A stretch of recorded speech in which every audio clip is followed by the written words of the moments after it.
Bonjour à toutes, bonjour à tous. C'est avec un grand plaisir que j'espère partager, que je vous retrouve pour ce clip en début d'été 2022. Nous allons parler géopolitique, mais aussi économie et finances avec Michael Petitjean, qui est Chief Economist chez Waterloo Asset Management. Et nous allons parler des marchés financiers avec Frédéric Steinkuehler, qui est Head of Investment chez Waterloo Asset Management, évidemment. Alors nous allons droit au but et je m'adresse tout de suite à Michael Petitjean, Chief Economist donc chez Waterloo Asset Management. Michael Petitjean, ce n'est pas la première fois que nous nous retrouvons pour un clip consacré à la géopolitique et à ses conséquences sur les marchés, mais c'est la première fois que nous le faisons dans un contexte de guerre en Ukraine. Et donc ma question est, quelle est votre analyse de la situation politique et de son impact sur l'économie et la finance? Écoutez, c'est clair que l'impact est majeur sur les deux marchés, le marché des actions et le marché des obligations. Et avant de savoir où l'on va, il faudrait quand même essayer de réfléchir à d'où l'on vient. Et effectivement, on a eu un choc sanitaire le plus important depuis 2018, qui a été suivi par un choc économique majeur en termes de croissance, le plus important depuis la Deuxième Guerre mondiale. Et on a eu un rebond extrêmement rapide qui nous a amené à un choc de prix le plus important depuis 2007 à cette époque. Et très rapidement, on a eu le choc lié à l'invasion de l'Ukraine qui nous a amené à observer des chocs de prix maintenant similaires à ce qu'on observe dans les années 70. Donc tout ça sur une période de temps extrêmement courte, 2 ans. Donc ce n'est pas un hasard quelque part qu'aujourd'hui on se retrouve dans une situation compliquée et que les banques centrales sont amenées aujourd'hui à normaliser leur politique. On a une augmentation des taux d'intérêt de 2% environ, si je simplifie, en l'espace de quelques mois.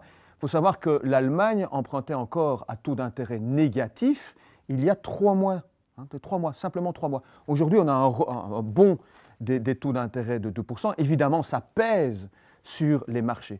Donc cette normalisation des politiques monétaires se fait dans un environnement de très forte incertitude où la volatilité reste très forte. D'ailleurs, c'est assez amusant de regarder les prévisions des grandes banques américaines, ça va dans tous les sens. Vous avez d'un côté Goldman Sachs, vous avez donc Morgan Stanley qui reste pessimiste, il pense que les marchés vont encore chuter d'environ 10%, et de l'autre côté, vous avez une banque comme JP Morgan qui pense qu'on va rebondir de 15-20%. Donc on voit à quel point l'incertitude est forte aujourd'hui. Bon, néanmoins, si l'Europe arrive à constituer des réserves de gaz à hauteur de 80% avant l'hiver, on est à 55% aujourd'hui, et qu'on n'observe pas d'aggravation dans le conflit ukrainien, je pense qu'on est en train d'observer le pic de l'inflation actuellement. Je ne sais pas si c'est maintenant, si c'est dans quelques mois, mais on est sans doute près du pic de l'inflation. Et ce qui est intéressant, quand on regarde un peu l'histoire économique, c'est que le pic de l'inflation, généralement, quand il est de cette amplitude, précède le pic de la croissance d'environ 6 à 7 mois. Vous voyez, donc on s'attend évidemment à une décélération de la croissance économique. C'est ce que les marchés sont en train de pricer et donc d'incorporer dans les prix, pour utiliser des termes du bon français. Et cet ajustement des cours est quelque part raisonnable par rapport à ce scénario. Il ne faudrait pas, évidemment, qu'on s'oriente vers un hard landing, comme on dit, un atterrissage en douleur qui se ferait au détriment, par exemple, d'un choc de croissance important et d'une remontée assez importante de l'emploi. Mais actuellement, il faut quand même reconnaître, et ça ce sera effectivement Frédéric qui va intervenir là-dessus, il faut reconnaître que les bénéfices par action, par exemple, dans le marché, restent solides. On s'attendait à une révision à la baisse, les prévisions reste positive et je suis encore favorable à penser que les banques centrales sont crédibles, restent crédibles. On le voit d'ailleurs dans les anticipations d'inflation à 10 ans. On est à 2,5% d'inflation anticipée à 10 ans. On est retourné à des niveaux similaires à ce qu'on observait avant l'invasion de l'Ukraine. Donc on voit que les marchés croient en l'efficacité de la Banque centrale en dépit, je dois l'avouer, de certains scénarios qui ont été mis sur la table par notamment la BCE récemment, scénarios qui me semblent un peu douteux. Merci Michael Petitjean. Je me tourne vers vous, Frédéric Steinkuehler. Les taux d'intérêt, on l'a entendu, montent pour contrer l'inflation, ils montent même assez fort, mais le risque évidemment est réel pour la croissance économique. Alors, quelle est la bonne attitude à adopter pour vous? Quelle est la bonne attitude à adopter quand on est un investisseur? Alors d'abord peut-être un petit retour en arrière sur les 6 derniers mois qui ont vu les marchés quand même souffrir fortement. On a beaucoup parlé d'un Nasdaq qui a baissé à un moment jusqu'à moins 30% en dollars. On n'a pas beaucoup parlé des obligations qui n'ont pas du tout joué leur rôle de tampon dans les portefeuilles cette année. On a vu aussi des obligations dues à la forte hausse des taux baisser parfois jusqu'à moins 10% dans des portefeuilles.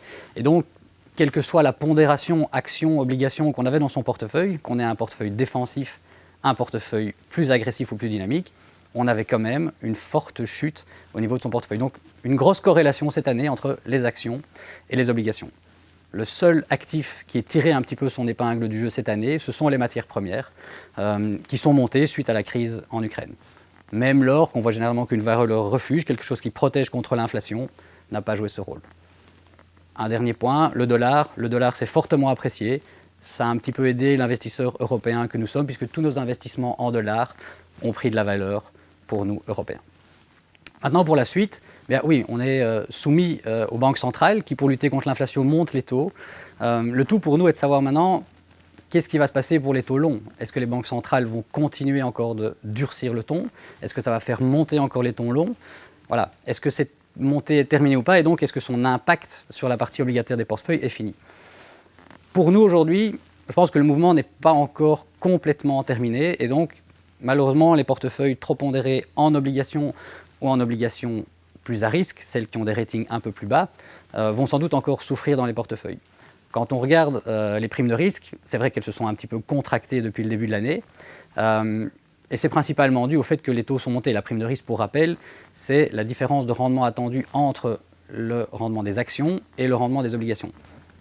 Comme les taux obligataires sont un petit peu montés, eh bien, la différence de rendement s'est tassée. Par contre, ce qui est intéressant dans ces primes de risque, c'est de voir que le return attendu des actions, lui, n'a pas baissé. La correction qu'on a connue aujourd'hui est plus à mettre comme la fin d'une exagération, des returns trop importants qu'on avait probablement connus la fin de l'année passée, la fin 2021. Et aujourd'hui, on a corrigé cet écart et on est revenu dans des niveaux de valorisation qui sont probablement plus raisonnables. Si on regarde le rapport cours-bénéfice, donc le prix que nous sommes prêts à payer pour $1 ou €1 de bénéfice d'une société, on est revenu grosso modo légèrement en dessous des moyennes historiques, à 16 pour la moyenne historique à 5 ans aux États-Unis et à 18 pour la moyenne historique à 10 ans. Donc voilà, on a aujourd'hui un niveau de bénéfice par action et un niveau d'attente de rendement sur les actions qui peut justifier la baisse qu'on a connue aujourd'hui. La grande question, comme l'a dit Michael, c'est de voir un petit peu ce qui va se passer au niveau de la saison des résultats. On sait qu'elle va commencer d'ici une quinzaine de jours aux États-Unis. Ce qui est attendu, aujourd'hui en tout cas, ça n'est pas une baisse significative des bénéfices des entreprises. Donc, on pense vraiment que ces bénéfices, s'ils ne sont pas revus à la baisse trop fortement, vont agir comme un soutien pour les cours des actions et que l'on pourrait doucement reprendre la hausse des marchés. Une hausse qui sera sans doute pas aussi violente que ce qu'on a connu au mois d'avril-mai 2020, simplement parce que les banques centrales ne joueront pas le même rôle. Elles avaient fortement aidé en donnant de la liquidité au marché, en baissant les taux. Aujourd'hui, elles sont dans un scénario inverse, mais on pourrait avoir un rebond un petit peu plus calme. Donc voilà, aujourd'hui, on a tendance à vouloir favoriser les actions. Pour ceux qui ont du cash, je pense que le moment est pas si mal choisi que pour faire, comme on dit, faire les soldes au niveau des entreprises. Certaines ont décoté fortement, sans réelle raison derrière, avec des résultats et un bilan solide. Donc voilà, je pense que pour ceux qui ont du cash, augmenter un petit peu sa pondération n'est pas une mauvaise chose. Restons attentifs à la partie obligataire qui pourrait encore un petit peu souffrir, mais nous restons quand même positifs pour les trimestres à venir. Merci Frédéric Steinkuhl, merci à vous Michael Petitjean. Voilà ce qu'on peut dire en bref sur l'actualité géopolitique, économique et financière, et sur les marchés financiers aussi, en ce début d'été 2022. Je vous donne d'ores et déjà rendez-vous pour un nouveau clip, mais ce sera à la rentrée. Entre-temps, je vous souhaite de bonnes vacances.